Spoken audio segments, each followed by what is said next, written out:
And he gave mittens to children that were cold, that would have gone without. It became a crusade in his life.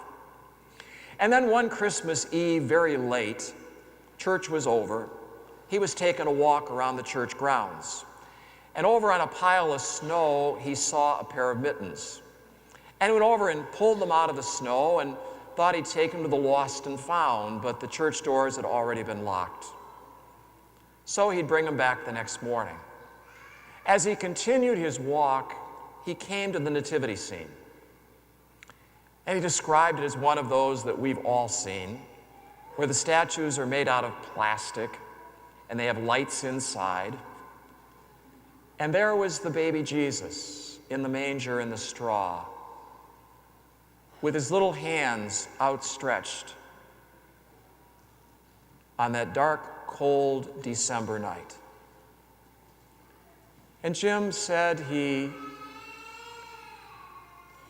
went over and put the mittens on baby Jesus' hands. He said it was kind of an absurd thing to do. After all, the statue was plastic. But he remembered something that Jesus had said later on in Jesus' life.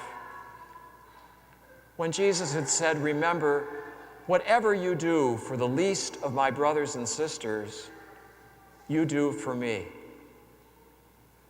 Jim was remembering the mittens that he had provided for children who would have been cold. He was thinking about the gifts that people bring for families in need who would go without if it weren't for others' generosity. He was thinking about food that was prepared for the hungry. He was thinking about people that were visiting others who might be lonely. All the baking that was going on so that others could have a more loving Christmas. He was remembering the grace of Christmas that can turn even stingy people into generous people, who can turn people who ordinarily looked overworked and overtired into people who had new energy.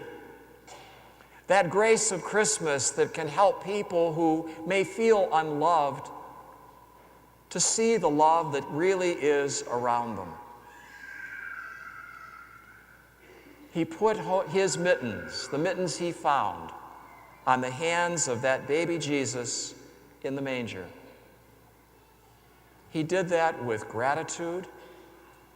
He did that with a deeper awareness of the presence of Christ among us. And he found at the moment, putting those mittens on the hands of the baby Jesus was a fitting act of worship and adoration.